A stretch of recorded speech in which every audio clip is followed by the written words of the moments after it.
I don't want you to throw out the baby with the bathwater. And that's an old saying, but it talks to the fact that we tell ourselves story. We say things without us even being aware of it.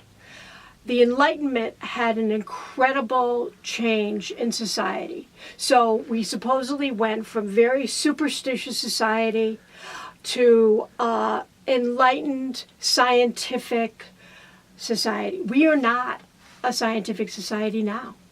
All right? We, in fact, have people that totally live in another time with telling stories.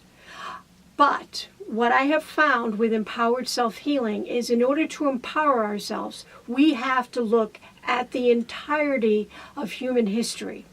We have to decide what we are going to bring into our lives as information.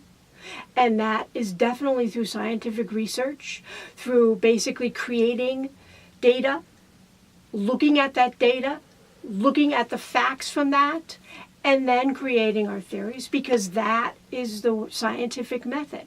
We have to have evidence if something works.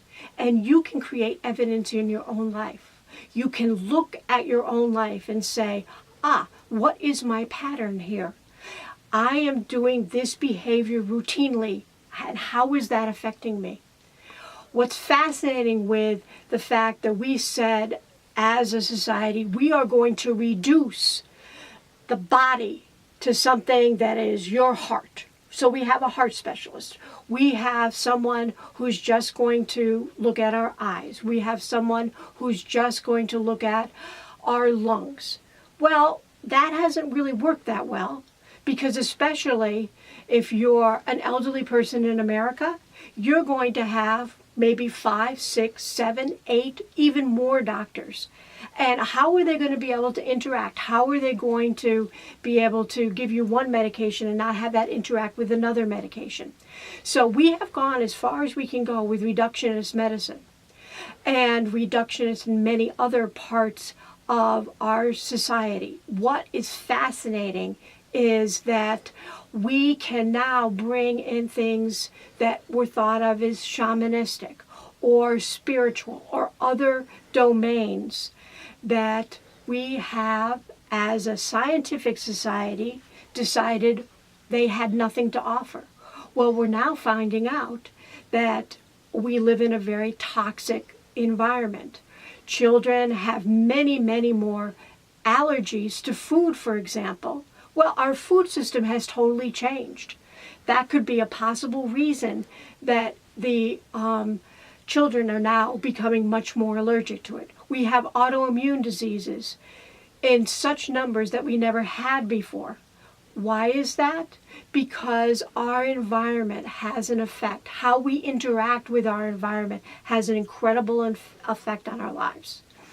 So in some ways, the way that our medical system is now, based totally on pharmaceuticals, based totally on reducing our body and not using our mind, we have gone as far as we can go with that.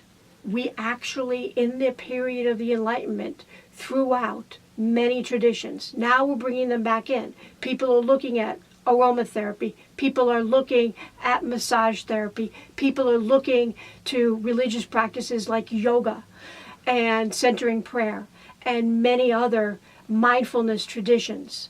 All of those things have a direct effect to empower your life, empower your healing. If you only look at yourself as, how is my heart doing? That is not going to help you. You need to eat well, to breathe, to do the very simple things that your ancestors did. But you also have to tell yourself a story of healing. And what I mean by that is you have to say, I believe I'm going to be able to be pain-free. I believe that this cancer is going to reduce in me. And then, it's not the placebo effect. That is our mind making new pathways, a new network that's going to empower our self-healing.